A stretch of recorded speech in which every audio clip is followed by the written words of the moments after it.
지은호가 처음으로 자기간 가격이 적힌 계약서를 본 날 세상에서 제일 더러운 종이는 깨끗한 A사 한 장이라는 걸 알게 됐거든요. 책상 위에 놓인 종이는 구겨진 데 하나 없었는데요. 지은호 마음은 이미 몇 번을 접었다 폈는지 모를 정도로 구겨져 있었어요. 숫자와 조건이 빼곡히 적혀 있었고 마지막 줄에는 선명하게 이렇게 써 있었거든요. 기증자는 수술 후 재단의 법적 가족으로 인정받으며 용지의료재단과 계열사의 민영사상 모든 분쟁에서 면책된다. 간을 떼어주는 대가로 가족이 되어준다는 말이었어요. 그리고 조용히 덧붙어 있는 또 하나의 문장도 있었는데요.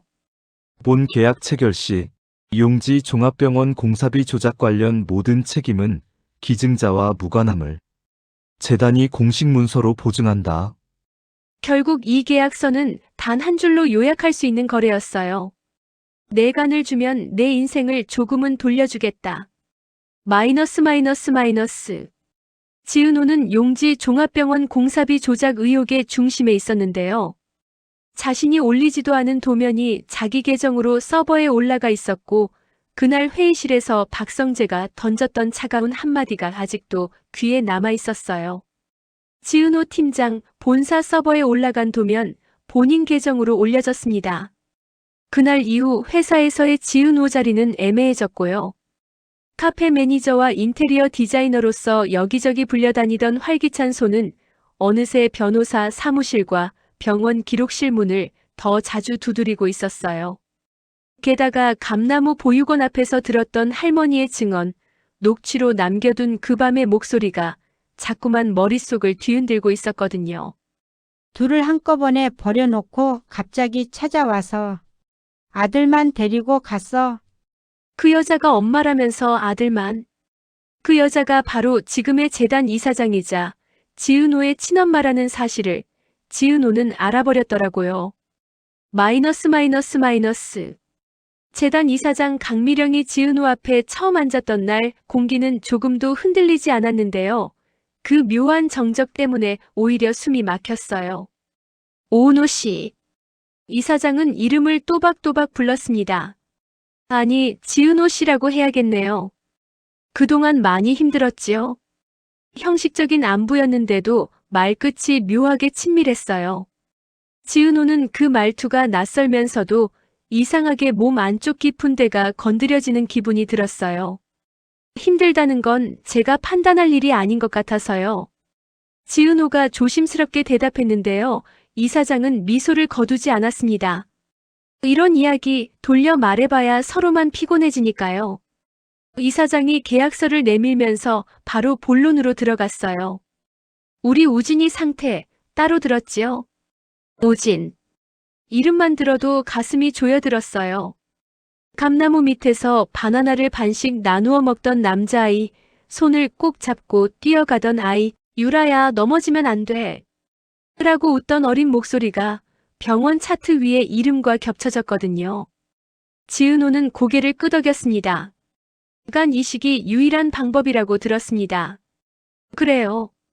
우진이는 이미 몇 번을 고비 넘겼어요. 시간 많지 않아요. 강미령은 그 말 뒤에 아주 짧은 숨을 한 번 들이켰는데요. 그 한 번의 숨이 진짜 모성인지 계산된 연기인지 지은호로서는 구분하기가 참 어려웠어요. 지은호 씨는 이식 가능한 간을 가진 거의 유일한 사람입니다. 그 말이 끝나자마자 이사장은 준비해둔 종이를 앞으로 밀었어요. 그게 바로 지금 책상 위에서 지은호를 짓누르고 있는 계약서였고요. 저는 거래를 하자는 게 아니고요. 강미령은 스스로 그렇게 말하고 있었지만 종이 위에 적힌 숫자와 조건들은 분명히 거래의 언어였어요. 이걸 보겠습니까? 지은호가 물었고 이사장은 단호하게 대답했어요. 봐야 합니다. 자식 살리는 일이니까요. 그리고 내 딸 인생도 여기 달려 있어서요. 내 딸. 그 단어가 처음으로 입 밖에 나온 순간이었는데요. 지은호는 그 말이 반가움보다 먼저 이상하게 서늘하게 느껴졌습니다. 마이너스 마이너스 마이너스. 집으로 돌아온 밤, 지은호는 계약서를 식탁에 올려두고 한참을 쳐다보고만 있었어요. 정순이가 곰탕 냄비를 불에서 내리며 물었어요. 오늘도 회사에서 뭐라 그랬어? 얼굴이 또 잿빛이네. 지은호는 괜찮다고 그냥 피곤하다고 말했는데요. 정순이 눈이 서랍 위에 놓인 봉투를 툭 스쳐갔습니다. 그건 뭐야? 아, 이거 그냥 서류예요. 뻔한 대답이었는데요. 정순이는 손에 묻은 국물을 대충 훔치고 봉투를 들어 올렸어요. 손이 떨리는 걸 지은호는 바로 알아챘습니다. 엄마, 그건 내가. 오히려 이럴 때는 엄마가 먼저 봐야지. 정순이가 웃으면서도 눈빛은 전혀 웃고 있지 않았습니다. 봉투에서 흰 종이가 미끄러져 나왔고 몇 줄 더 읽혀 내려갈수록 정순이 얼굴에서 피가 빠져나가고 있었어요. 간 기증계약? 소리내서 읽다가 정순이는 딱 그 부분에서 입을 다물어 버렸어요. 이게 뭐야? 이게 도대체 뭐냐고. 정순이가 들고 있던 종이가 바스락거리기 시작했는데요. 지은호는 그 소리가 마치 자기 갈비뼈가 하나씩 깨지는 소리처럼 들렸습니다. 엄마, 그런 건 아니고요. 지은호가 손을 뻗었는데 정순이가 한 발 물러섰어요. 가격이 적혀 있네. 정순이는 떨리는 손가락으로 숫자가 적힌 줄을 가리켰습니다. 내 딸 간값이 얼마라고 적혀 있는지 봐도 돼? 자기 눈으로 이미 여러 번 훑어본 그 숫자를 정순이 입으로 듣는 건 전혀 다른 고통이었어요. 엄마, 우진이가. 우진이? 정순이가 바로 받아쳤습니다. 그 집 아들 이름은 금방도 잘 부르네. 근데 너 이름은 거기 어디에 있어? 거기 가격표 말고 내 이름은 어떻게 적혀 있어? 계약서에는 기증자 지은호라고 단정하게 적혀 있었는데요. 정순이가 묻는 건 그런 의미가 아니었어요. 지은호, 너 그 집에 뭐야? 간이 필요해지니까 갑자기 딸이야? 질문이 너무 정확해서 오히려 대답이 막혔어요. 정순이는 붉어진 손으로 계약서를 접어 쓰레기통에 밀어 넣으려다가 다시 꺼냈습니다. 그리고는 천천히 찢지도 않고 구기지도 않고 그대로 식탁 위에 내려놓았어요. 잘 들어. 정순이가 말했습니다. 내가 그 집 딸이든 말든 그 사람들한테 빚진 거 없어. 버릴 때는 이름도 안 적어놓고 버려놓고 이제 와서 간이 필요하다고 찾아오면 그게 무슨 엄마야. 엄마, 나 안 해요. 지은호가 힘겹게 말을 꺼냈어요. 이식 안 할 거예요. 나 그 사람들한테 내 몸 안 줘요. 말한 순간 목이 또 갑자기 메어 올라왔는데요. 그건 우진 얼굴이 떠올랐기 때문이었어요. 허옇게 마른 손등, 링거줄 웃어 보이려고 애쓰던 눈빛. 근데 우진이는 아무 잘못 없잖아요. 한 문장 안에 두 개의 진실이 섞여 있었어요. 나는 하기 싫다와 그래도 동생이잖아가 계속 싸우고 있었거든요. 정순이는 그 싸움을 너무 잘 알고 있었어요. 그녀 역시 평생 그런 싸움을 하며 살아왔다는 걸 지은호는 뒤늦게 깨닫고 있었고요. 그래서 말인데, 정순이가 한숨을 길게 쉬고 나서 말했어요. 너 대신 내가 욕먹을게. 간이식 절대 안 된다고 나쁜 년이라고 욕할 사람 있으면 나한테 욕하라고 해. 정순이 눈가에 맺힌 눈물이 그날따라 유난히 또렷해 보였어요. 마이너스. 며칠 후 이지혁은 야근하던 사무실에서 늦은 커피를 마시고 있었는데요. 카톡 알림 하나가 유난히도 크게 느껴졌습니다. 지은호, 혹시 지금 통화 가능해요? 이미 늦은 시간인데도 이지혁은 바로 전화를 걸었어요. 지은호 목소리는 생각보다도 더 잠겨 있었고요. 선배, 시간 좀 내줄 수 있어요? 어디야? 그냥 선배 회사 앞이요. 이미 건물 아래에 와 있다는 말이었어요. 이상하게도 이지혁은 그 말이 조금도 놀랍지 않았습니다. 오늘은 그런 날일 거라고 어쩐지 아침부터 예감이 있었던 것 같았거든요. 지은호는 회사 벤치에 앉아 있었고 박성재가 몇 번이나 들락날락했을 출입문을 멍하니 바라보고 있었어요. 성재는? 이지혁이 조심스럽게 물었는데요. 지은호는 고개를 저었습니다. 오늘은 선배가 좋겠어요. 성재 씨한테는 아직 말 못하겠어요. 그래. 이지혁은 그 말만 하고 옆에 그냥 같이 앉았어요. 잠시 침묵이 흐르다가 지은호가 봉투를 내밀었어요. 이거 보세요. 이미 몇 번을 펼쳤던 종이였는데요. 남의 손에 들려 있으니까 또 다르게 보이더라고요. 이것은 누군가의 병과 누군가의 인생과 누군가의 죄를 한꺼번에 묶어놓은 계약서였어요. 이지혁의 눈이 빠르게 움직이다가 한 줄에서 멈췄습니다. 기증자는 공사비 조작 및 자재 변경 의혹과 관련한 일체의 책임에서 면책된다. 이건 내간이 면책 특권이래요. 지은호가 씁쓸하게 웃으면서 말했어요. 기부만 하면 나쁜 사람에서 조금 덜 나쁜 사람으로 만들어주겠대요. 이지혁은 아무 말도 하지 못했는데요. 속에서는 말이 수십 개씩 떠올랐다가 부서지고 있었어요. 미친 계약이다. 이걸 어떻게 사람이 써? 당장 찢어버리자. 그런 말들이 목까지 올라왔다가 지은호 얼굴을 보고 다시 내려갔습니다. 선배. 지은호가 천천히 말을 이었어요. 나 안 할 거라고 말했어요. 근데도 자꾸 죄책감이 들어요. 왜 내가 죄책감을 느껴? 그제야 이지혁이 말을 꺼냈습니다. 버린 사람이 죄책감을 느껴야지 왜 남겨진 내가 그걸 대신 느껴. 그래도 동생인데요. 지은호 손이 꼭 쥐어졌습니다. 감나무 밑에서 같이 뛰어놀던 애고 바나나 반 나눠 먹던 애고 내 손잡고 다니던 애였는데요. 그리고 널 놓고 간 애 엄마이기도 하지. 이지혁은 일부러 엄마라는 단어를 3개 발음했어요. 준 사람 말고 버린 사람부터 생각해. 그래야 내가 덜 다쳐. 그 말은 위로라기보다는 단단한 현실 확인에 가까웠어요. 이지혁은 봉투를 조심히 접어 돌려주면서 말했어요. 이거 성재한테도 보여줘. 성재 씨한테요? 응. 용지재단은 박진석 회장 거고 이사장은 강미령이고 성재는 그 사이 어디쯤 서 있을 거거든. 내가 혼자 다 떠맡으면 너만 무너질 수 있어. 지은호는 잠시 말이 없더니 조용히 고개를 끄덕였어요. 마이너스 마이너스 마이너스. 그 무렵 박성재 역시 집에서 이상한 대화를 우연히 듣게 됐는데요. 고성이가 전화기를 붙들고 낮은 목소리로 말하고 있었어요. 그러니까 계약 조건을 좀 더 확실하게 적으라고요. 아이 엄마가 워낙 감정적인 사람이라 나중에 무르자고 할 수도 있잖아요.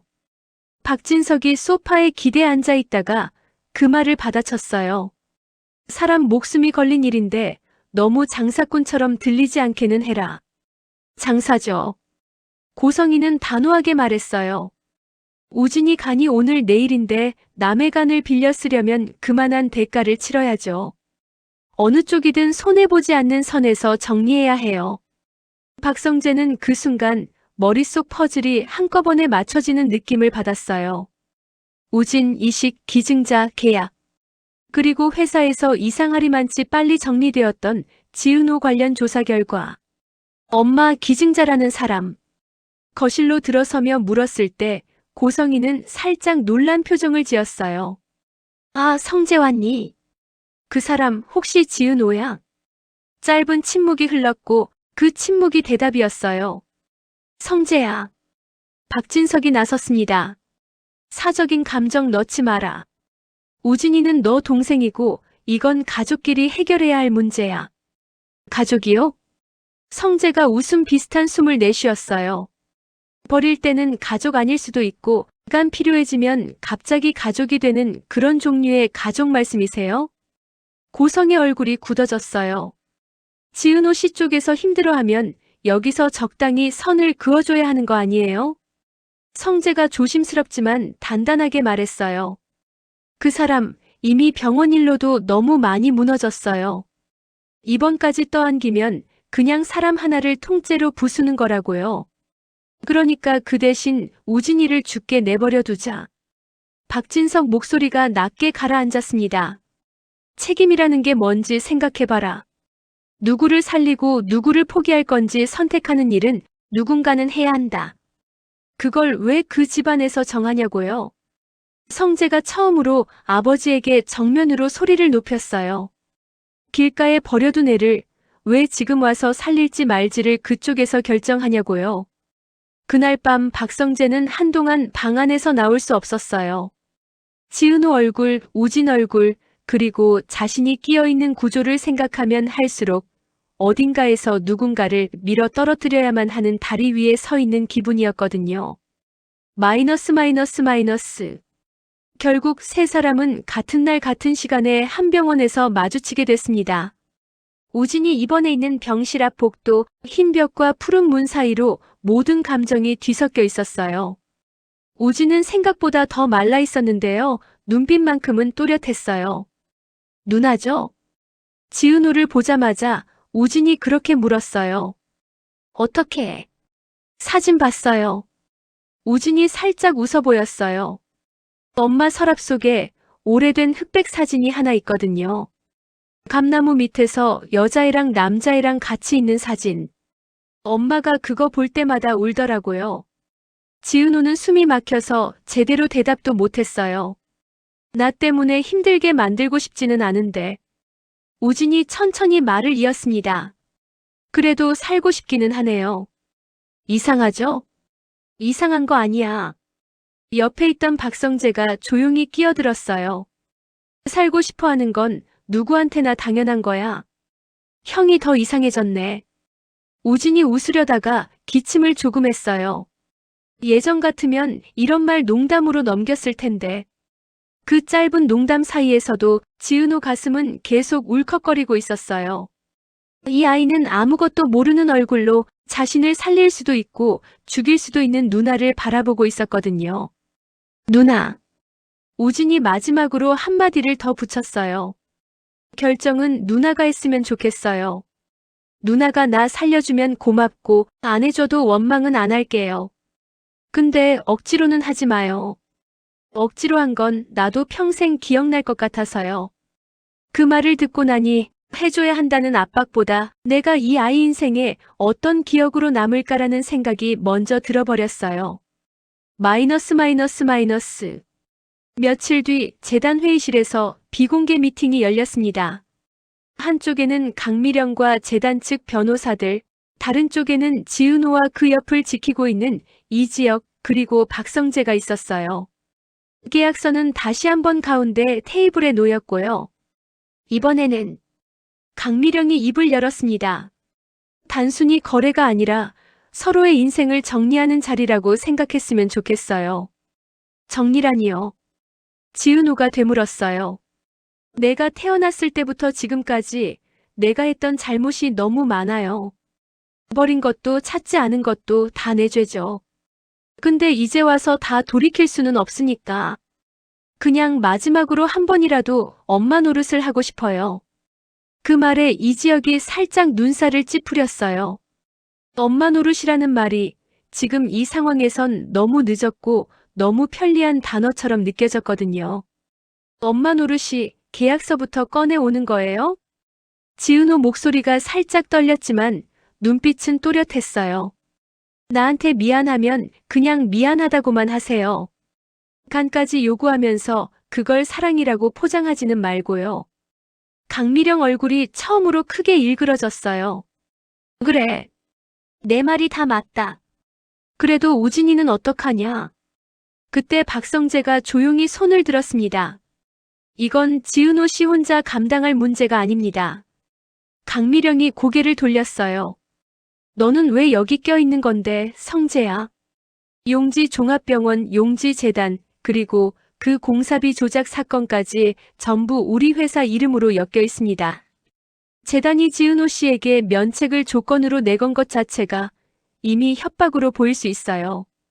변호사 한 명이 서류를 뒤적이다가 입을 열었어요. 법적인 표현으로는 조건부 합의라고. 사람 간을 전제로 한 조건부 합의가 세상 어디에 정상으로 통하나요? 이지혁이 억눌렀던 말을 드디어 꺼냈습니다. 지은호는 지금 피해자고 우진 씨는 환자예요. 환자와 피해자 사이에 이렇게 노골적인 이해관계를 묶어버리면 그게 공정한 선택이 될 수 있습니까? 회의실 안 공기가 확 무거워졌어요. 강미령은 잠시 침묵하다가 한 장의 서류를 더 꺼냈습니다. 그래서 하나를 더 준비했어요. 그 서류에는 이런 문장이 적혀 있었어요. 별도의 간 기증이 없더라도 재단은 지은호 씨의 공사비 조작 사건과 관련하여 무혐의를 탄원한다. 이건 뭐예요? 지은호가 물었어요. 내가 이식을 하지 않아도 우진이한테 책임을 묻고 싶지는 않아요. 내가 나를 얼마나 미워하는지는 알겠는데 그래도 마지막까지 내 인생을 가지고 장사했다는 말은 듣고 싶지 않아서요. 여기서 한번 감정의 균열이 생겼어요. 계약서가 완전히 사라진 건 아니었지만 최소한 간이식 안 하면 넌 감옥 간다는 식의 노골적인 협박은 걷어들인 셈이었거든요. 그러면 지은호가 천천히 말을 골랐어요.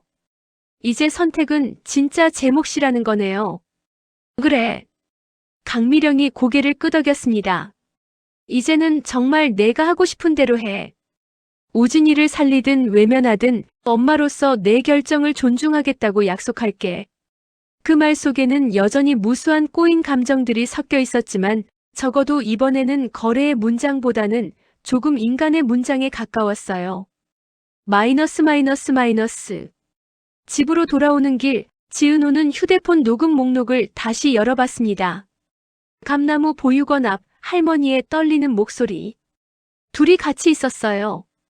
그런데 그 여자가 와서 아들만 데려갔어요. 그날 녹취를 처음 들었을 때는 그 여자를 무조건 미워해야 할 것 같았어요. 그런데 이제는 미움 속에 다른 감정이 조금씩 섞이기 시작했어요. 후회, 공포, 욕심, 그리고 어쩌면 사랑 비슷한 것까지. 사람 마음이 항상 한 가지 색으로만 존재하지 않는다는 걸 지은호는 누구보다 잘 알고 있었거든요. 정순이가 내준 따뜻한 숟가락, 그 숟가락 끝에 실려있던 사랑도 사실 딱 떳떳하고 깨끗한 것만은 아니었겠죠. 혼자 남겨진 공포와 외로움이 아이 하나 붙잡고 놓지 못하게 만들었을 수도 있으니까요. 그렇다고 해서 상처가 지워지는 건 아니었어요. 다만 상처가 난 자리에 다른 색깔의 살이 조금씩 돋아난다는 걸 느끼고 있을 뿐이었죠. 마이너스 마이너스 마이너스. 며칠 동안 지은호는 결정을 미루지 않았어요. 오히려 하루하루 세게 자기 마음을 들여다봤습니다. 나는 이식을 하고 싶은가? 나는 이식을 할 수 있는가? 나는 이식을 한 뒤에도 나 자신을 견딜 수 있을까? 그리고 하지 않는다면 나는 평생 어떤 얼굴로 우진을 떠올리게 될까? 어느 날 밤 지은호는 조용히 방문을 열고 정순이에게 다가갔어요. 정순이는 TV를 보다가 깜빡 졸고 있었고요. 엄마. 응. 나 결정했어요. 정순이가 바로 몸을 일으켰어요. 얼굴에는 이미 모든 감정이 한꺼번에 올라와 있었어요. 안 할 거지? 조급한 기대가 먼저 튀어나왔는데요. 지은호는 잠시 눈을 감았다가 조용히 고개를 저었습니다. 할 거예요, 엄마. 그 한마디를 내뱉는데 몇 년치 삶을 한 번에 태워버리는 것 같은 기분이었어요. 근데 지은호가 말을 이었습니다. 거래는 아니에요. 계약서도 다 찢어버릴 거고요. 그 사람들 이름으로는 나 아무것도 안 받아요. 그냥 내가 결정한 거예요. 우진이는 나한테 바나나 반쪽을 나눠줬던 애니까요. 정순이 눈에 눈물이 가득 차올랐어요. 너 나중에 후회하면 어떡하려고 그러니? 후회할 수도 있겠죠. 지은호가 웃으면서도 목이 떨렸어요. 근데 안 하고 후회하는 것보다는 한 번은 내 마음대로 사랑해봤다고 말할 수 있으면 좋겠어요. 정순이는 끝내 아무 말도 하지 못하고 그저 지은호를 안아버렸어요. 작고 마른 어깨를 끌어안고 내가 대신 아파줄 수 있으면 좋겠다는 말만 속으로 수십 번을 되뇌이고 있었고요. 마이너스 마이너스 마이너스. 수술 동의서에 사인을 하는 날 지은호는 혼자 병원 복도를 걸어갔습니다. 누군가 대신 결정해주기를 바랐던 마음, 누구 탓이라도 하고 싶었던 마음, 모든 걸 다 내려놓고 난 다음에야 손이 덜 떨리더라고요. 지은호 씨. 복도 끝에서 이지혁이 기다리고 있었어요. 선배, 여기까지 안 와도 되는데요. 그냥 너 보러 왔어. 이지혁은 담담하게 대답했어요. 내가 어떤 선택을 하든 그게 너한테서 나온 거라면 나는 그걸 존중할 수 있을 것 같아서. 조금 뒤에는 박성재도 숨을 고르며 달려왔습니다. 미안해. 성재가 말했어요. 더 먼저 막았어야 했는데 우리 집이 너를 이렇게까지 몰아붙인 게 너무 미안하다. 성재 씨 잘못 아니에요. 지은호는 고개를 저었습니다. 선배도 그렇고 성재 씨도 그렇고 저를 막는 대신 옆에 있어줘서 고마워요. 강미령은 끝내 복도에 나타나지 않았어요. 대신 우진이 수술 전날 밤 남긴 짧은 음성 메시지가 도착했습니다. 누나, 내가 깨어나면 우리가 진짜 가족인지 아닌지부터 같이 따져봐요. 진짜 가족이면 좋겠고 아니어도 그래도 누나였으면 좋겠어요. 지은호는 웃다가 울음이 터져버렸어요. 그리고 수술실 앞에 선 마지막 순간 지은호는 문 옆 철제 카트 위에 깨끗이 접힌 계약서를 올려두고 들어갔습니다. 그 계약서에는 아무 서명도 되어 있지 않았고요. 면책 조항도 금액도 가족 인정 조항도 이제는 아무 의미가 없어져 있었어요. 그냥 한 사람의 간이 또 한 사람의 생명을 위해 옮겨지는 순간일 뿐이었거든요. 지은호가 선택한 건 간이식 거래가 아니라 간이식 이후에도 스스로를 바라볼 수 있는 얼굴이었어요. 그 선택이 앞으로 어떤 파장을 불러올지 재단과 박진석, 고성희, 강미령, 그리고 우진과 박성재, 나아가 이상철과 김다정, 조옥래와 김장수, 이지환과 이수빈, 지강호까지 모두의 삶을 어떻게 흔들어 놓을지 아직 아무도 모르는 상태로. 누나 무서워요? 수술대 위에서 우진이 마지막으로 물었을 때 지은호는 솔직하게 대답했어요. 응, 무서워. 근데 괜찮아질 거야. 우리가 둘 다 깨어나면 그때부터 진짜 시작인 것 같아서. 그 말은 스스로에게도 한 약속이었어요. 남의 손에 들린 계약서가 아니라 자신이 직접 쓴 약속문 같은 거였거든요. 이제 화려한 날들은 몸에서 잘려나간 한 조각의 감만큼 조금 더 아프고 조금 더 솔직한 방향으로 조용히 그러나 돌이킬 수 없이 흘러가기 시작하고 있었어요. 수술실 문이 닫히던 순간까지도 지은호는 끝까지 괜찮아요라는 말을 삼키고 있었는데요. 속마음은 조금도 괜찮지가 않았습니다. 마취가 스며들기 직전 마지막으로 떠올린 얼굴이 누구였는지 나중에 생각해보니까 조금 웃기기도 했었어요. 우진도 아니고 강미령도 아니고 박성재도 아니고 정순이가 아침에 급하게 쥐어준 손난로였거든요. 수술실은 춥다던데 이거라도 좀 쥐고 있어라. 마취과 의사가 그것도 금방 빼앗아 갔지만 그 따뜻했던 감촉만큼은 마취가 끝나고도 한동안 손바닥에 남아 있었습니다. 마이너스. 수술 중이라는 빨간 불이 켜진 복도에서 두 개의 가족이 서로 다른 모양으로 앉아 있었는데요. 한쪽에는 정순이와 이상철, 김다정, 그리고 조옥래와 김장수가 있었어요. 5사람이 한 줄로 앉아 있으니까 마치 긴 인생이 시간 순서대로 앉아 있는 것 같았거든요. 아이고, 그년이 또 뭔 일을 벌인 거요. 조옥래는 기도주머니를 꼭 쥐고 중얼거렸습니다. 아들을 버렸으면 조용히라도 살 것이지 어째서 우리 손주까지 들쑤셔 놓는 거요. 김장수는 옆에서 한숨을 길게 내쉬더니 그래도 그 아도 사람은 사람이지.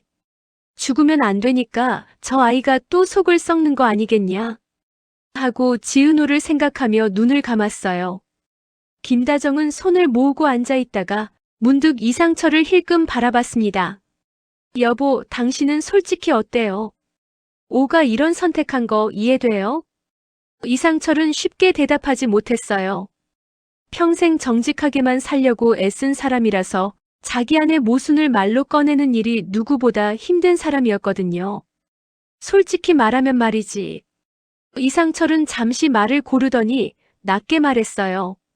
난 저 집 사람들 얼굴을 보는 것도 싫어. 버릴 땐 죄책감 하나 없던 것들이 이제 와서 우리 딸 간이 필요하다고 손을 내민다는 게 사람이 할 짓이냐 싶지. 그 말에 정순이가 고개를 끄덕였어요.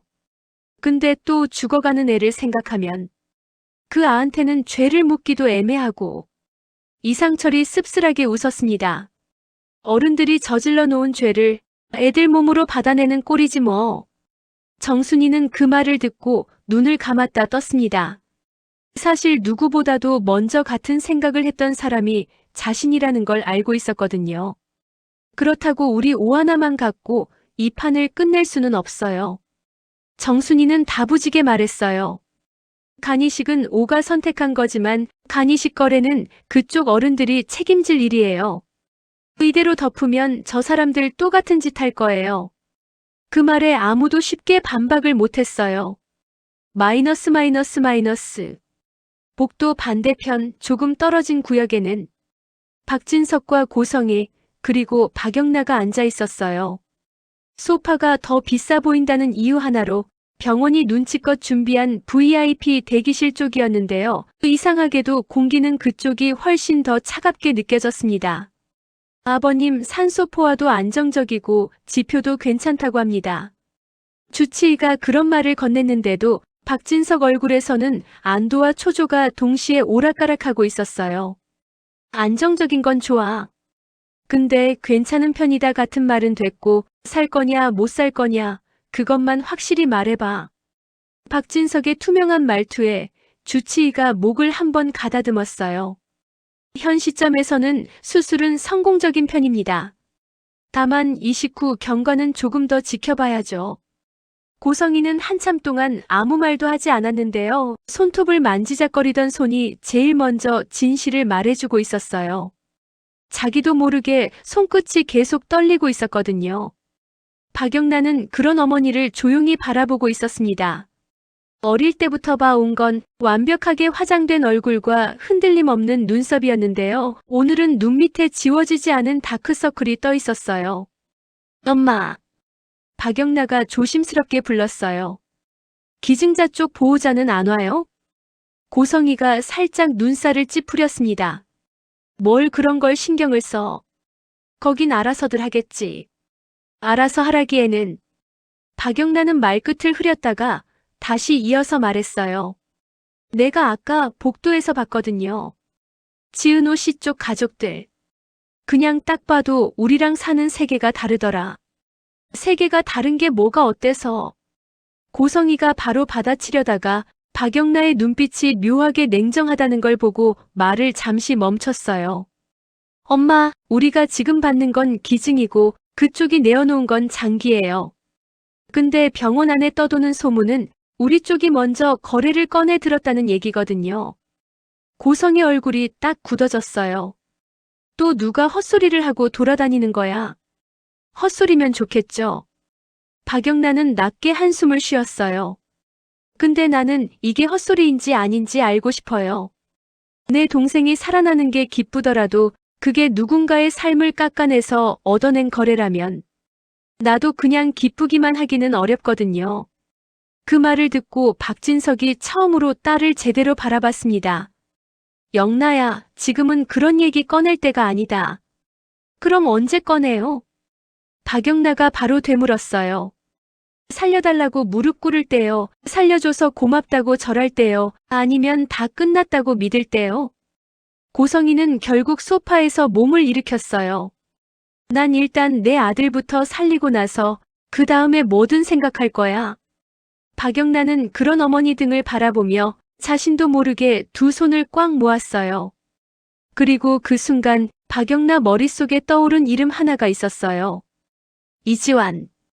자신의 운전기사이자 보디가드인 이지환은 늘 묵묵히 운전대만 잡고 있는 줄 알았는데요. 사실은 이 집안 어른들이 하는 말을 누구보다 잘 듣고 있었던 사람일지도 몰랐거든요.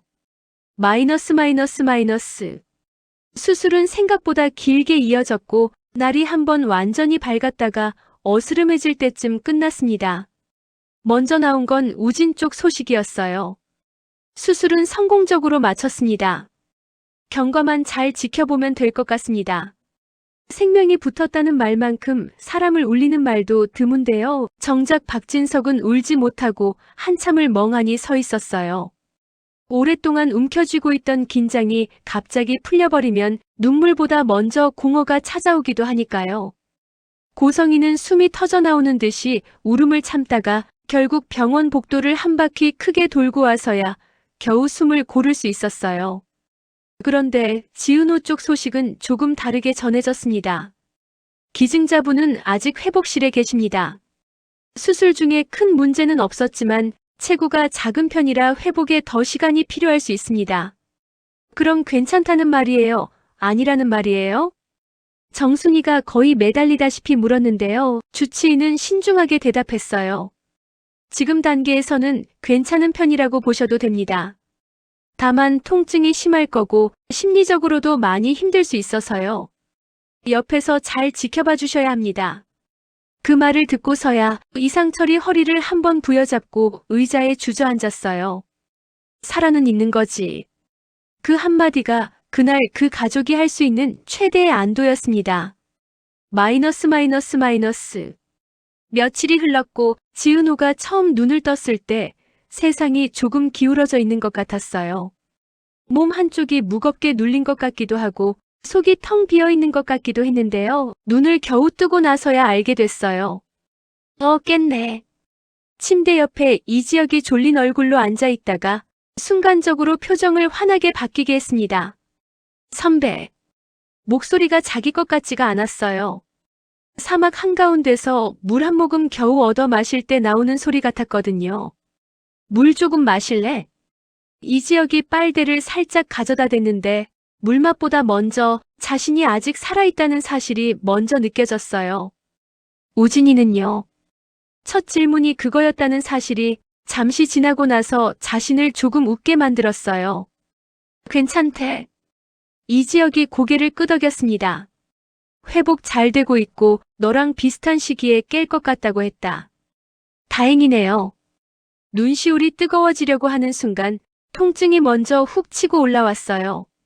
숨을 조금 깊게 들이켰는데 갈비뼈 안쪽에서 칼날이 움직이는 느낌이 들었습니다. 아! 신음이 새어나오자 이지혁이 허둥지둥 호출 버튼을 눌렀어요. 아직 많이 아플 거라 그랬어. 이지혁이 조용히 말했어요. 아픈 만큼 살아있는 거니까 너무 미워하지는 말고. 그 말투가 이상하게도 내 선택을 내가 존중한다는 말로 들렸어요. 마이너스. 며칠 뒤 박성재도 병실을 찾았어요. 들어가도 될까? 문 앞에서 조심스럽게 물었는데 지은호가 오히려 웃으면서 손을 흔들었습니다. 왜 이렇게 조심스러워요? 회사에서는 그렇게 안 하시던 분이. 회사에서는 회사 얼굴로 사는 사람이니까. 성재가 어쩔 줄 몰라 하면서 들어왔어요. 여기서는 그냥 친구라서. 아, 저한테 친구 인정받은 건가요? 가벼운 농담이 오가는데도 둘 사이에는 아직 말하지 못한 것들이 허공에 떠 있었어요. 이사장님은요? 지은호가 먼저 입을 열었어요. 강미령 이사장님. 매일 병원에 와. 성재가 솔직하게 대답했어요. 근데 내 병실 앞에는 안 와. 자기도 그럴 자격은 없다고 생각하는 것 같더라. 우진이는요? 우진이도 너 걱정해. 시간 준다고 해서 고마운 마음보다 미안한 마음이 더 크대. 지은호는 그 말에 잠시 눈을 감았다가 떴어요. 성재 씨. 응. 혹시 나 잘못한 걸까요? 뭘? 이 시기요. 지은호가 천천히 말을 이었습니다. 계약도 안 받고 아무것도 안 받겠다고 하면서 속으로는 그래도 이걸로 뭔가 정리되기를 기대하고 있었던 것 같아서요. 근데 막상 해보니까 아무것도 정리된 게 없거든요. 오히려 더 엉망이 된 것 같기도 하고. 성재는 그 말에 쉽게 대답하지 못했어요. 내가 보기에는. 성재가 한참 있다가 조심스럽게 말을 꺼냈어요. 잘못했다기보다는 너 말고는 아무도 못했을 일을 한 것 같아. 그게 위로예요? 아니면 또 다른 압박이에요? 둘 다일 수도 있지. 성재가 씁쓸하게 웃었습니다. 나는 내가 한 선택을 존중하긴 하는데 그렇다고 이걸 당연하다고 생각할 수는 없어서. 그래요. 그 말이 더 낫네요. 지은호가 고개를 끄덕였어요. 당연하지 않은 일을 했다고 말해주는 게 이상하게 조금은 위로가 되거든요. 마이너스. 그렇게 시간이 조금씩 지나가고 수술의 물리적인 상처가 아물어갈 때쯤 다른 종류의 상처가 세상 위로 올라오기 시작했는데요. 한 오후 이수빈은 카페에서 콘텐츠 촬영을 하다가 휴대폰 알림을 보고 커피를 엎을 뻔했어요. 대형 의료재단 장기 기증자와 조건부 거래 의혹. 뉴스 제목이 그렇게 떠 있었거든요. 뭐야 이거. 이수빈이 소리를 내뱉었어요. 기사 제목 아래에는 용지 의료재단 간이식 거래 논란 이라는 굵은 글씨가 박혀 있었고 기사 중간쯤에는 이런 문장이 있었어요. 기증자 어 씨에게 공사비 조작 사건에 대한 면책을 조건으로 간 기증을 요구했다는 내부 문건이 확인됐다. 어 씨 이름은 가려져 있었지만 이수빈은 굳이 기사 끝까지 스크롤하지 않아도 알 수 있었어요. 오빠. 익숙한 병원 이름, 익숙한 사건 이름, 그리고 간이식이라는 단어가 합쳐지면 답은 하나밖에 없었거든요. 지강호는 거실에서 게임을 하다가 수빈이 욕설 비슷한 소리를 내지르자 뭐냐고 소리쳤어요. 왜 또 남자친구랑 싸웠냐? 입 좀 닥쳐봐. 이거 지금 장난 아니야. 수빈이 휴대폰을 던져주자 지강호는 귀찮다는 듯이 받았다가 순식간에 얼굴이 굳어졌어요. 야, 이거 설마. 설마가 사람 잡는다니까. 수빈이 소파 등받이에 기대며 숨을 몰아쉬었어요. 언니가 지금 병원에 있는 이유, 그냥 착한 짓 하려고 그런 거 아니었네. 장기 거래면. 이거 뉴스 크게 터질 텐데. 터져야지. 이수빈 눈빛이 갑자기 차갑게 바뀌었어요. 우리 언니 몸 가지고 장사하려고 든 건데, 이 정도는 터져야지. 지강호는 평소 같았으면 야, 그 집이랑 엮여서 우리 인생에 도움될 것 하나도 없다며 적당히 비꼬고 말았을 거예요. 근데 이번에는 자기 입에서도 그런 농담이 안 나왔어요. 누나 알면 뭐라고 할까? 뭐긴 뭘 해. 괜찮다고 하겠지. 수빈이 씁쓸하게 웃었습니다. 언니는 맨날 나는 괜찮다고 하는데 사실 우리는 하나도 안 괜찮거든. 마이너스 마이너스 마이너스. 그 뉴스가 어떻게 세상에 흘러나갔는지 정확한 경로를 아는 사람은 몇 명 안 되는데요. 첫 시작은 사실 아주 사소한 데서 비롯됐어요. 박영나가 며칠 전 집으로 돌아가는 차 안에서 도저히 마음이 가라앉지 않아서 입을 열었거든요. 이지환 씨. 네, 아가씨. 혹시 운전하면서 들은 얘기들 기억 잘하는 편이에요? 운전대를 잡고 있던 이지환은 잠시 당황스러운 웃음을 지었어요. 일부러 듣지는 않는데요. 가끔 들리는 건 어쩔 수가 없어서요. 그럼 혹시 엄마랑 아버님이 계약서 얘기한 것도 들었어요? 이지환 손가락이 잠깐 굳었다 풀렸습니다. 네. 살짝요. 살짝이 어느 정도예요? 기증자 쪽에서 공사비 사건 정리해달라고 요구할 거라는 얘기랑 우리는 손해 안 보는 선에서 계약하자고 하셨던 거 정도요. 우리는 손해 안 보는 선. 박영나가 중얼거리듯 되뇌었어요. 아가씨, 혹시 이 얘기 문제될까요? 이미 문제고요. 박영나가 부드럽게 웃었어요. 근데 이 집에서는 아무도 문제라고 생각을 안 해서 그게 더 문제예요. 그럼 제가 들은 건 그냥 잊어버리는 게 낫겠죠? 완전 잊어버리지는 말고요. 박영나가 창밖을 바라보며 말했어요. 언젠가 누군가 당신이 들었던 걸 필요로 할 수도 있으니까요. 그 말이 머릿속에서 몇 날 며칠을 맴돌다가 이지환은 결국 휴대폰을 꺼냈어요. 그리고 자신이 아는 사실을 아주 조심스러운 형식으로 정리해서 익명 제보창에 올렸습니다. 어디가 더 나쁜지는 제가 판단할 수 없지만 적어도 이건 누군가 알고 있어야 할 것 같아서요. 그게 바로 간이식 거래 의혹이라는 제목으로 뉴스에 뜨게 된 시작이었어요. 마이너스 마이너스 마이너스. 뉴스가 터지고 나자 병원 쪽도 난리가 났습니다.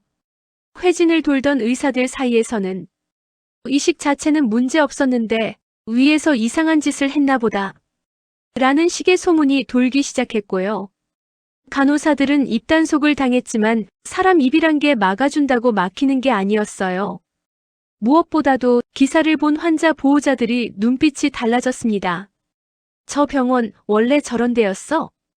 그래서 VIP 병동이랑 일반 병동이랑 그렇게 차이가 났던 거야?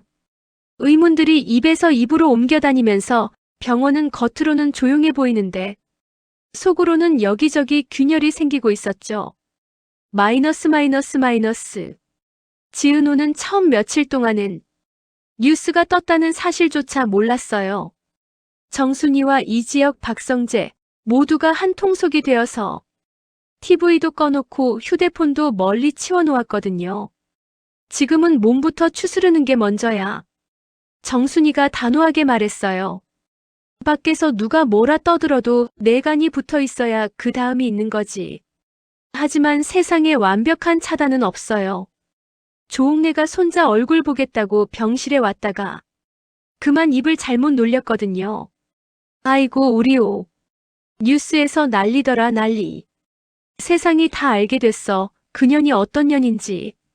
뉴스요? 지은호가 바로 고개를 들었어요. 무슨 뉴스요 할머니? 옆에서 김다정이 황급히 눈을 동그랗게 떴어요. 어머니, 그런 얘긴 아직. 아, 내가 뭐 잘못 말했냐? 조옥래가 뒤늦게 입을 막았어요. 아이고 내가 또. 이미 늦어 있었어요. 지은호는 그날 밤 간호사가 가져다 놓은 태블릿에서 자신과 너무도 닮은 이야기들을 읽어내려갔어요. 실명은 아니었지만 공사비 조작 의혹으로 수사받던 인물 어시라는 표현은 그게 누구를 가리키는지를 이미 알고 있는 사람에게는 너무나 분명한 지목이었거든요. 그리고 그 기사 중간에 기자 특유의 건조한 문장 하나가 눈에 들어왔어요. 어시는 현재 BC재단 이사장의 아들의 간 이식 수술을 위해 자신의 간 일부를 기증한 상태로 알려졌으며 기증과 수사 무관을 조건으로 한 서면 합의 여부가 논란이 되고 있다. 논란이라는 단어는 사실상 이미 세상에 판결이 내려졌다는 말과 비슷했어요. 간 이식 거래. 입안에서 그 말을 굴려보는데 어제까지만 해도 머릿속에서만 돌던 단어가 이제는 뉴스 자막 위에 박혀있는 현실이라는 게 이상하게도 실감이 나지 않았습니다. 마이너스 마이너스 마이너스. 그날 밤 지은호는 결심을 하나 했어요. 이대로 가만히 있으면 안 되겠다. 다음 날 아침 이지혁과 박성재가 동시에 병실에 들어왔을 때 지은호는 바로 말을 꺼냈어요. 선배 성재 씨. 나 기자 만나고 싶어요. 안 돼. 두 사람 입에서 동시에 튀어나온 말이었어요. 지금은 몸부터. 몸은 어차피 여기 누워서 회복하는 중이고요. 지은호가 말을 끊었습니다. 내 이야기를 누가 대신 써주고 있어서 그게 더 아파요. 내가 나에 대해 말해야지. 남들이 나를 거래의 중심에 선 불쌍한 피해자로만 써버리면 나는 평생 그런 사람으로 남을 거잖아요. 이지혁은 머리를 찌푸렸고 박성재는 잠시 눈을 감았다 떴어요. 지금 나가는 건 위험해. 박성재가 먼저 입을 열었어요. 워낙 민감한 사건이고 재단 쪽에서도 방어 논리 준비하고 있을 거야. 괜히 내가 앞에 나섰다가 오히려 자기 유리한 얘기만 한다고 공격받을 수도 있어. 그럼요. 지은호가 조용히 고개를 끄덕였어요. 그래도 나 없는 자리에서 내가 어떤 사람인지 마음대로 써붙이는 것보다는 나아요. 이지혁이 그때 천천히 숨을 들이켰어요. 그럼 조건 하나만 받아줘. 뭔데요? 공개 인터뷰는 조금 미루고 먼저 믿을 수 있는 사람한테 내 얘기를 전부 정리해서 넘기자. 법적인 리스크, 기록의 형태, 어디까지 공개할지 그거 같이 판단해 줄 수 있는 사람. 혹시 선배가 아는 사람 있어요? 있지. 이지혁이 고개를 끄덕였습니다. 예전에 한번 회사 부실 공사건으로 싸울 때 같이 일했던 기자가 있는데 한 번도 기사 대가로 거래 안 하던 사람이야. 넌 그런 사람한테 가야 돼. 박성재도 그 말에는 동의했어요. 그래. 이번만큼은 우리가 먼저 룰을 짜야 해. 재단이 짠 판에 올라가는 게 아니라 우리가 만든 판에서 이야기해야 한다. 마이너스 마이너스 마이너스. 한편 재단 쪽은 완전히 다른 그림을 그리느라 바빴어요. 박진석은 법무팀과 긴급회의를 열고 있었는데요. 일단 공식 입장은 이렇게 가자. 박진석이 차분하게 말했어요. 간 기증은 순수한 가족 간의 결정이었고 공사비 사건과는 별개다. 내부 문건은 있을 수 있는 가정 시나리오였을 뿐 실제 시행된 적은 없다. 법무팀장은 서류를 정리하며 고개를 끄덕였어요. 그리고 기증자 쪽에서 공사비 사건 무혐의 탄원서를 내겠다고 먼저 제안한 것처럼 흐름을 만들어 두셔야 합니다. 그 말에 고성희가 눈살을 찌푸렸어요. 우리가 먼저 제안한 거 아니었어요? 잠깐 정적이 흘렀고 법무팀장이 의미심장한 눈빛으로 고성희를 바라봤어요. 법적으로 중요한 건 사실이 아니라 증명 가능한 사실입니다. 그 한마디가 이 집안의 윤리가 어디쯤에 서 있는지를 아주 잘 보여주고 있었어요. 박영란은 회의실 문 밖에서 그 대화를 몇 줄 들었고 심장이 또 한 번 내려앉는 느낌이 들었어요. 사실이 아니라 증명 가능한 사실. 그 말은 곧 증명만 안 되면 뭐든 해도 된다는 말과 다르지 않았거든요. 그날 밤 박영란은 아파트 옥상에 혼자 올라가서 한참이나 바람을 맞고 서 있었어요. 그리고 결국 휴대폰을 꺼내어 어떤 번호를 눌렀습니다. 여보세요, 혹시 익명 제보도 받으시나요? 그렇게 해서 지은호가 기자를 찾기 전에 기자가 먼저 지은호를 찾아오게 되는 구조가 만들어졌어요. 마이너스. 며칠 후 병원 근처 작은 카페 한 구석에서 지은호, 이지혁, 박성재, 그리고 한 중년 기자가 마주 앉았어요. 기자는 자기 이름 대신 그냥 이 기자라고 부르자고 했습니다. 기사를 어떻게 쓰고 싶은지는 당신이 먼저 말해보세요. 이 기자의 첫 말이 그거였어요. 세상 사람들이 궁금해하는 건 재벌가가 또 무슨 짓을 했느냐라는 이야기겠지만 나는 먼저 당신 이야기가 궁금해요. 당신이 어떻게 이 자리에 앉게 됐는지. 지은호는 잠시 숨을 고르더니 감나무 보육원부터 이야기를 시작했어요. 바나나 반쪽 손을 잡고 뛰어다니던 쌍둥이, 불이 난 날 먼저 데려가 버린 엄마, 남겨진 아이, 그리고 그 아이가 커서 어떤 회사에서 어떤 일을 하게 됐는지. 이 기자는 메모만 했고 중간에 끼어들지 않았어요. 공사비 조작 사건이 어떻게 자신의 계정으로 덮여버렸는지, 회사의 회의실에서 어떤 눈빛들을 마주했는지, 정순이가 밥을 하다가 식탁 위 종이를 들고 울던 밤, 이지혁이 회사 벤치에서 계약서를 읽고 미친 계약이다라는 말을 못 꺼내 삼킨 날, 박성재 집에서 들려온 어른들의 대화까지. 지은호가 숨을 돌릴 때마다 이지혁과 성재가 옆에서 몇 마디씩 보태줬어요. 이 기자는 가끔 눈썹만 움직였지 표정이 크게 변하지는 않았어요. 모든 얘기를 다 듣고 나서야 이 기자가 조용히 물었어요. 당신이 원하는 건 뭐예요? 단죄예요? 폭로예요? 아니면 이해예요? 그 질문에 지은호는 한참을 생각했어요. 단죄를 하기엔 제가 알고 있는 게 너무 적고요. 그게 첫 번째 대답이었어요. 폭로를 하기에는 거기에 휘말릴 사람들이 너무 많아요. 죄 없는 직원들, 환자들, 심지어 우진이까지. 그게 두 번째 대답이었고요. 그래서 이해에 가까운 것 같아요. 누구의 편을 들자는 게 아니라 누가 어디서부터 잘못했는지, 각자 뭐를 안고 살아야 하는지 그걸 제대로 알고 싶어요. 그리고 제가 한 선택이 누군가의 입장에서는 또 다른 폭력이었는지도 알고 싶고요. 이 기자가 그 말을 듣고 처음으로 길게 고개를 끄덕였어요. 그럼 나도 조건 하나 걸어도 돼요? 네. 내가 쓰는 기사에는 어느 누구도 불쌍한 피해자로만 그리지 않을 겁니다. 당신도 이사장도 우진이도 심지어 당신 엄마 아빠도요. 각자의 욕심과 상처를 그대로 넣을 거예요. 그래도 괜찮겠어요? 지은호는 잠시 눈을 감았다 떴어요. 그래야 진짜 거래가 멈출 것 같아요. 간이식 말고 감정과 죄책감까지 계산해서 거래하는 거요. 마이너스.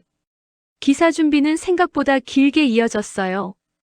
그 사이에 병원과 재단은 온갖 형태의 대응문을 쏟아냈고 온라인 커뮤니티에서는 어차피 다 돈과 권력 있는 사람들 싸움 아니냐는 체념과 그래도 누군가는 목소리를 내야 한다는 분노가 뒤섞여 돌아다니고 있었습니다. 이상철과 김다정은 기사를 내는 것 자체를 걱정했는데요. 또 우리 호가 공격받는 거 아니냐? 이상철이 마음을 졸였어요. 이미 공격은 다 받고 있어요. 정순이가 차분하게 말했어요. 이제는 맞고도 아무 소리 못하는 사람 말고 맞으면서도 자기 말은 하는 사람이어야죠. 정순 씨는 참. 딸 일에는 누구보다 과감해. 김장수가 옆에서 웃으면서도 눈가를 훔쳤습니다. 조옥래는 두 손을 모으고 이왕 이렇게 된 거 진실대로 다 까발려라. 어차피 숨길 것도 없지 않냐. 하고 입버릇처럼 말했어요. 마이너스. 한편 박영란은 자기 방에서 캔버스를 꺼내어 붓질을 하고 있었어요. 하늘색과 회색을 섞다가 갑자기 검은 물감을 섞어버렸습니다. 내가 왜 이 집안을 떠나지 못하는지 알겠어. 그녀는 혼잣말을 했어요. 이 집이 더러울수록 내가 여기서 할 수 있는 일이 조금씩 더 생기는 것 같아서 캔버스 한쪽에 감나무 비슷한 모양을 그려 넣었어요. 사진으로만 봤던 감나무였지만 목소리로 들은 기억들이 이미지로 쌓여 있었거든요.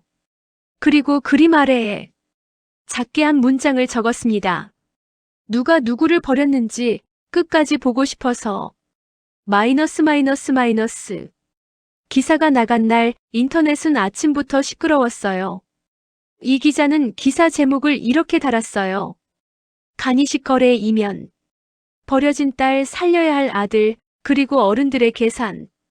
기사에는 이름이 가려진 채로 여러 인물이 등장했는데요. 보육원 화재, 남겨진 아이, 공사비 조작 사건, 간 기증, 면책 조건, 거래를 요구한 쪽과 거절한 쪽, 그 사이에서 살고 싶다고 말하는 아들의 목소리. 고소 고발에 대비해 직접적인 표현 대신 조심스럽게 배치된 문장들이었지만 읽는 사람들은 누구나 알 수 있었어요. 이 이야기는 단순히 어느 재단의 비리를 폭로하는 기사가 아니라 한 사람의 몸과 마음이 어떻게 동시에 갈라져 나갔는지에 대한 기록이라는 것을요. 댓글에는 온갖 말들이 달렸어요. 그래도 살릴 수 있으면 살려야지. 딸간 가지고 장사하려던 것부터가 미친 거다. 버려놓고 필요할 때 찾는 건 부모도 아니다. 근데 그 딸도 결국 해줬네. 그럼 이건 뭐가 되는 거냐? 사람들은 쉽게 결론을 내리지 못했어요. 누군가를 완전히 욕하려고 마음먹었다가도 기사 속 다른 문장을 읽으면 다시 멈칫하게 되는 구조였거든요. 그게 이 기자의 의도이기도 했습니다. 마이너스. 병실에서 기사 전문을 다 읽고 나서 지은호는 한동안 아무 말도 하지 않았어요. 이지혁이 조심스럽게 물었어요.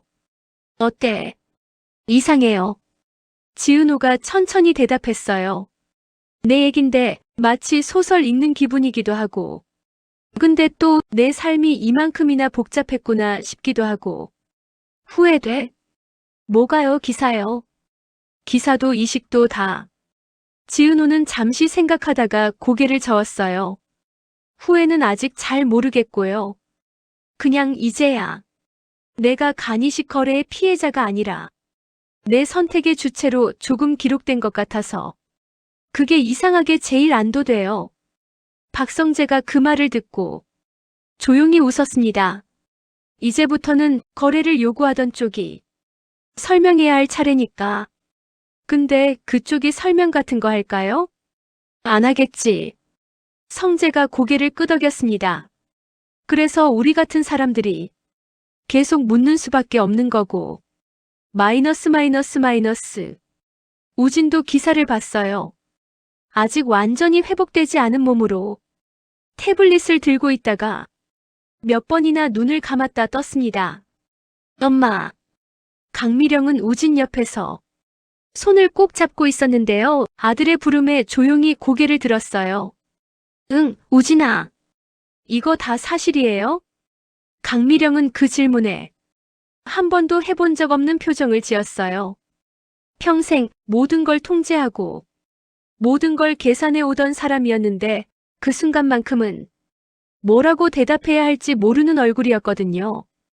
어느 부분부터 말해야 할까? 강미령이 천천히 입을 열었습니다.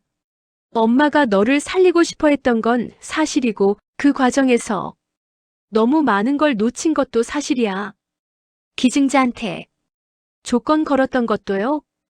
그건 강미령이 입술을 깨물었어요. 엄마는 그 사람한테도 보상을 해주고 싶었어.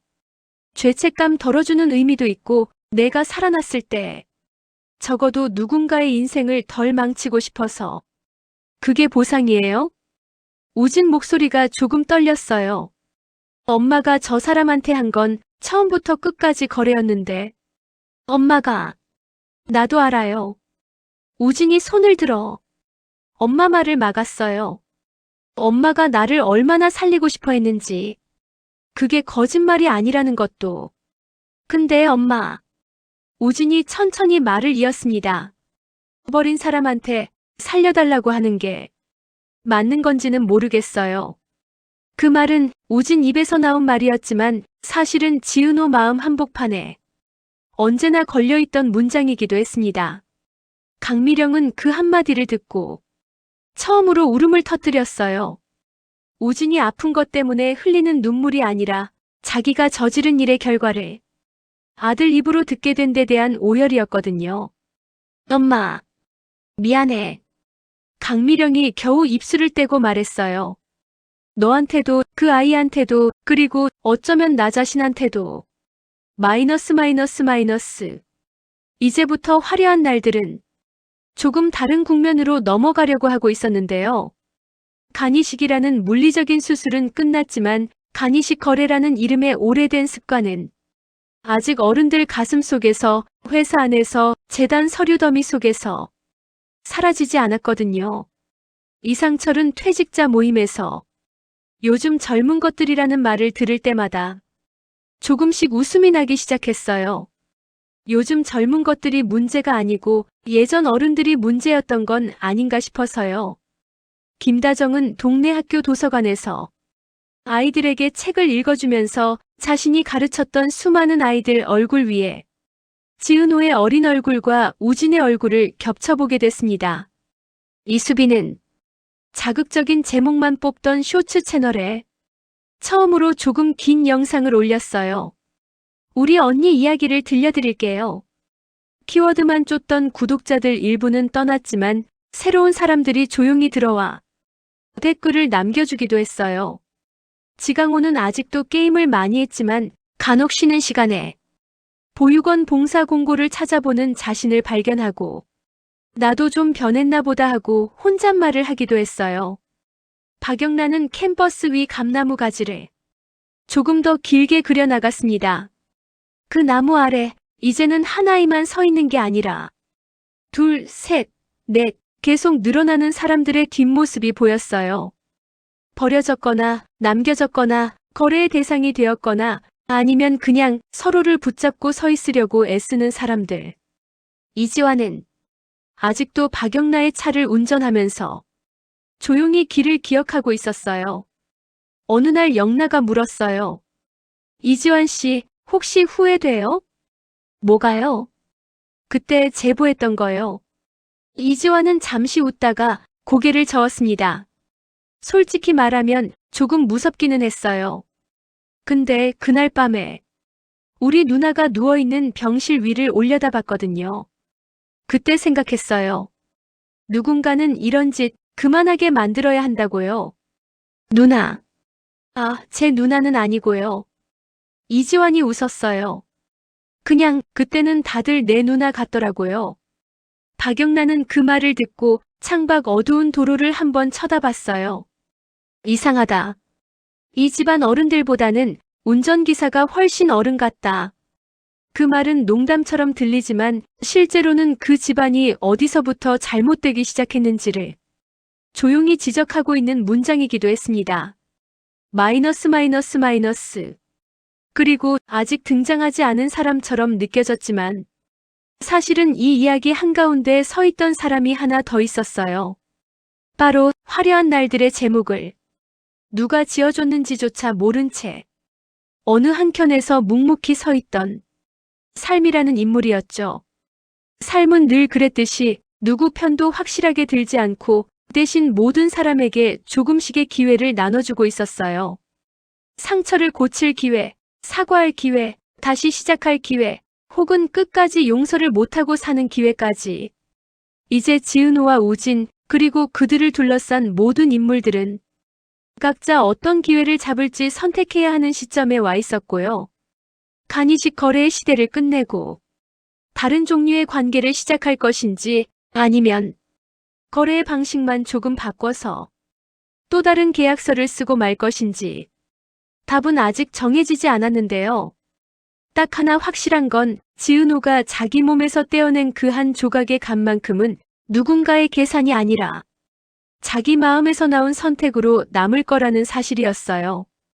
그리고 그 사실 하나만으로도 이제부터 펼쳐질 화려한 날들의 다음 장면들은 이전과는 조금 다른 빛깔을 띠게 될 거라는 예감이 조용히 그러나 분명하게 모든 인물들의 가슴 한쪽을 두드리고 있었으니까 다.